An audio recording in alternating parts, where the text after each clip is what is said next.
Are you ready to challenge everything you know about investing? It all starts with the story of Robert G. Kirby, a financial advisor in the 1980s who made a discovery that altered his investment approach forever. The first time I came across his research, it blew my mind, and I hope it can open your eyes the same way. Kirby's idea is simple. You can make more money in the stock market by doing nothing. Right. So how can doing nothing beat the market? Sounds counterintuitive, right? But that's the magic that we're about to uncover. Yep. He calls it being passively active, and we'll explain what that means in a second. So by the end of this video, you'll understand the power of compounding to generate massive returns. Thomas Phelps, author of the book 100 to 1 in the stock market, wrote about 100 baggers, stocks that return 100 times their initial investment, turning $10,000 into $1 million. Why the power law governs investing and what to do about it. The power law distribution governs the investing world. Around 20% of your investments will likely represent 80% of your returns. What the coffee can portfolio strategy is, the result after decades was pretty shocking. Several small positions had collapsed and were worth around $2,000, and the surprising math behind stock market returns. The takeaways are fascinating. 2 out of every 5 stocks are money-losing investments. And as a bonus, I'll show you how I apply this in my own stock portfolio in the past decade, and it will reveal my 10 largest holdings. So today, the top 10 holdings account for half of my portfolio's value. The largest holding makes up 13% of the portfolio after appreciating 12-fold. So let's get to it.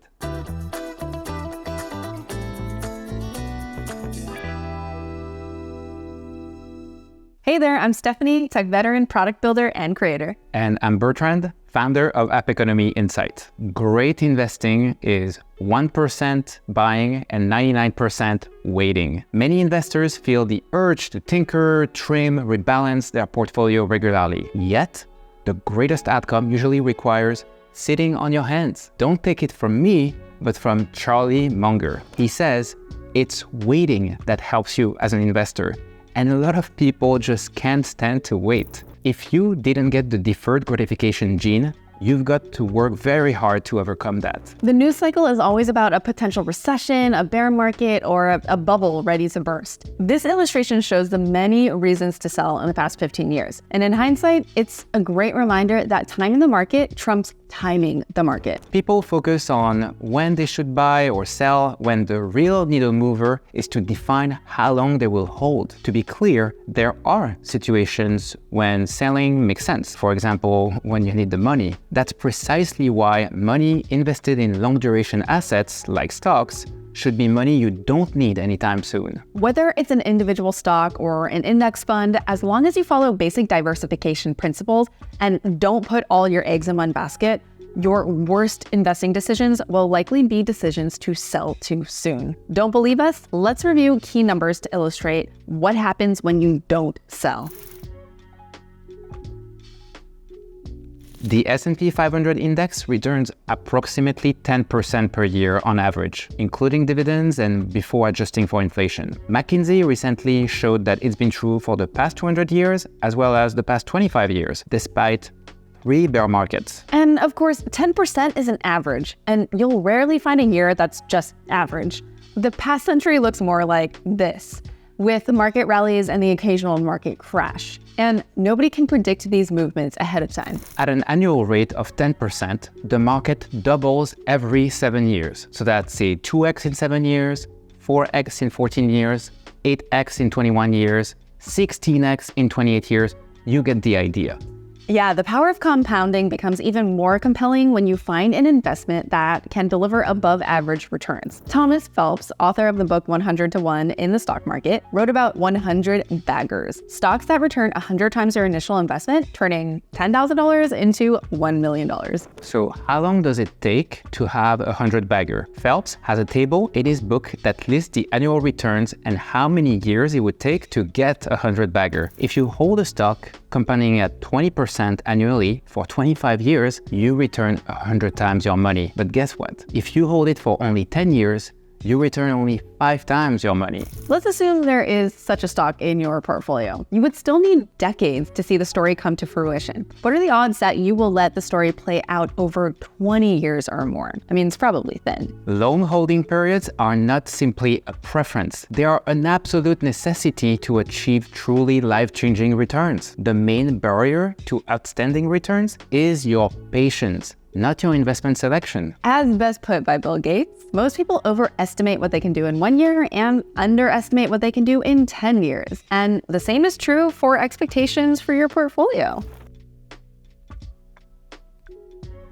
Okay, let's talk about the power law. 2 classic distributions shape the world around us. The normal distribution, also known as the bell curve, a great example is rolling 2 dice, where outcomes center around the number 7, and the further you move from 7, the less probable the result. But the probability of rolling the number 1 or 13 is 0. So the distribution is concentrated on just a few results and centered on the most probable. Human height follows the same pattern. You won't find an adult that's less than 1 foot or more than 10 feet tall. Then we have the power law distribution, recognized as the 80-20 curve or the Pareto principle. This distribution sees a small number of occurrences having a significant impact. In short, 80% of the outcome comes from 20% of the causes. Think of it like a viral video. A few videos garner millions of views while countless others remain unseen. The power law distribution governs the investing world. Around 20% of your investments will likely represent 80% of your returns. Imagine you invest in 10 companies. Just 2 out of those 10 might bring in the lion's share of your profits. This means a handful of stellar investments can shape the trajectory of your entire portfolio. Prematurely selling these investments could drastically diminish your long-term gains. For example, Warren Buffett often points out that his entire investing career is attributed to a handful of investments like Geico and Apple, yet he's poured funds into hundreds of companies over his career. In his book 0 to 1, Peter Thiel explains the biggest secret in venture capital is that the best investment in a successful fund equals or outperforms the entire rest of the fund combined. The key insight here, expect a few outliers to drive most of the growth in a portfolio or index fund. As a result, in the words of Peter Lynch, selling your winners and holding your losers is like cutting the flowers and watering the weeds. Okay, so now that we set the stage, let's get back to the story of Robert Kirby. Have you heard about the coffee can portfolio? It's not your typical investment strategy, but its simplicity might surprise you. Kirby was a financial advisor, and one day one of his clients came to his office and said her husband had passed away and she wanted to consolidate his assets with hers. So she handed over his portfolio statement. Kirby was amused to see that the client had invested around $5,000 in his wife's portfolio for each of his purchase recommendations over the years. And you can see these investments on the left. But there was a catch. He never sold anything. The result after decades was pretty shocking. Several small positions had collapsed and were worth around $2,000, and then a few large ones that had grown to $100,000, and one jumbo position that had returned over $800,000. So while several positions had performed pretty poorly and some dropped close to zero, the big winners he left untouched for a long time drove an outstanding performance for the portfolio. It compelled Kirby to introduce the coffee can portfolio in 1984. In his white paper, he explains the coffee can portfolio concept harkens back to the Old West, when people put their valuable possessions in a coffee can and kept it under the mattress. That coffee can involved no transaction cost, administrative cost, or any other cost. The success of the program depended entirely on the wisdom and foresight used to select the object to be placed in the coffee can to begin with. While the finance world often advocates for regular check-ins and rebalancing, the coffee can method goes against the grain, promoting trust in your initial choices and the process of time. Kirby preached a buy and forget approach by being passively active. The active part is the initial selection of investments chosen with care and foresight. And then the passive part, once chosen, these investments are left untouched, allowing them to grow without interruption. No unnecessary transactions, management fees, or taxable events. Assets are picked for their inherent quality and left alone over an extended period. So 2 primary advantages arise from the coffee can approach. First one is thoughtful selection. With the intention of holding for many years, you'll likely be more discerning about what you add to your portfolio over time. And second is uninterrupted compounding. By committing to hold, you allow your investment to compound, harnessing the power of time and patience. Over the long haul, this approach naturally leads to a few standout investments dominating the portfolio. Kirby's friend would have never generated such returns if he had regularly re-examined and rebalanced his portfolio as taught in most modern corporate finance classes. So the key takeaway here, it's possible to dramatically outperform the market by merely letting winners run. No constant monitoring, no incessant trading, just thoughtful selection and the patience to let time work its magic. It's not about constant monitoring or frequent trading. It's about faith in your choices and letting time do the work. Do you have a stock that you've held onto for years? Tell us about it in the comments. So what happens when you leave an investment untouched for decades? Blackstar Funds looked at the historical performance of 8,000 US stocks for over 23 years, from 1983 to 2006, a period affected by huge drawdowns like the 1987 crash and the dot-com bubble. So what were their findings? 25% of stocks accounted for all the market gains in the stock market. The takeaways are fascinating. 2 out of every 5 stocks are money-losing investments, and 1 out of every 5 stock is a terrible investment, losing 75% or more. Comparing individual stocks to the Russell 3000 index over the same period, they realized that 39% of stocks have negative return, and 64% of stocks underperform the index. On the other side, 6% of stocks dramatically outperform the index by 500% or more. The outliers, the stocks that beat the market by 500% or more, are the core drivers behind the index's returns. They actually compensate for the losses generated by the majority of the market. Missing them can lead to dramatic underperformance. While the majority of stocks underperform the market, a few select compensate for the rest. These findings underscore why many investors gravitate towards passive investing, leveraging low-cost mutual funds or diversified ETFs to mitigate the risks of underperformance. And in my own strategy, I allocate my retirement savings to index funds because these savings are just too critical to risk underperformance. The probability of finding truly outstanding performers is relatively thin at 6%. In a portfolio of 20 stocks, that would be only 1 stock. That's right. These data-driven insights drive my investment philosophy with 4 core principles. Number 1, alpha comes from a handful of standout performers. Number 2, losers are a fact of life. They'll make up roughly 2/3 of your portfolio. Number 3, diversification is the greatest tool to tilt the odds in your favor. And finally, don't sell your winners. Instead, add to them over time. These are things I hold true about investing. It has helped me focus on high-quality businesses and expand my time horizon. Venture capitalists approach investing with principles like the power law and the inherent unpredictability of discerning true winners. They cast a wide net of investments in startups, hoping a few startups will become unicorns, committing for the long haul over many years, adding to winners during additional funding rounds because they are unique opportunities to generate alpha.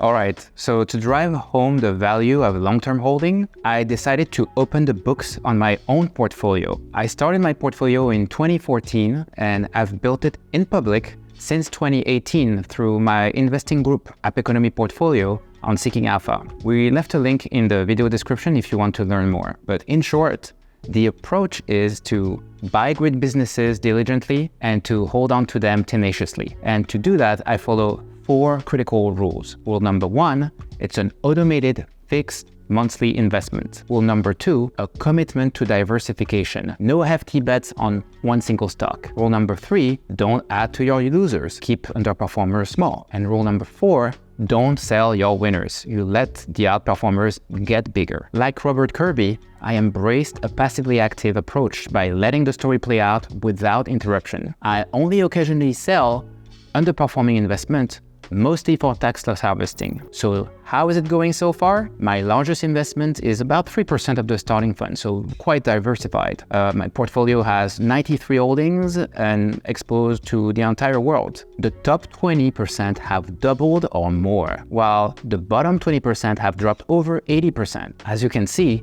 The worst performers are tiny compared to the performance of the best performers. Some of the winners have returned more than 10x my initial investment, matching the power law and Kirby's story. While losers are capped at 100% of the invested amount, there is no ceiling on how much a winner can return. So today, the top 10 holdings account for half of my portfolio's value. The largest holding makes up 13% of the portfolio after appreciating 12-fold. And the final metric of success? Well, despite some growth stock volatility over the years, my portfolio has still managed to outpace the S&P 500. Though, as you well know, past performance doesn't guarantee future success. To be sure, this journey hasn't been without its moments of doubt, but it's a testament to the value of patience in investing. It underscores everything we've discussed: the importance of time, the inevitability of many losers, and the disproportionate impact of a few big winners. Right. Investing shouldn't be a constant battle with the sell button or an ever-looming fear of market downturns. Instead, consider it a lifelong commitment, a bond forged with patience and foresight. Throughout history, we've weathered wars, health crises, economic downturns, and other calamities. Yet, markets have consistently demonstrated their resilience. So what's the lesson here? While near-term concerns always exist, the long view should be optimistic, especially with a diversified strategy with international exposure. The two main takeaways are patience is power. It's not just about waiting, it's about holding your nerve, letting go of short-term anxieties, and trusting in the larger process. And trust in winners. We often sabotage our own portfolios by intervening too soon. Letting your winners run might feel counterintuitive, but it's where the real magic happens. Our instincts often urge us to act when inaction might be the wisest course. True investment success lies not just in the choices we make, but in our commitment to see them through. So, is the coffee can portfolio a good fit for you? And what would you put in it? To answer this question, check out our video to find out which kind of investor you are.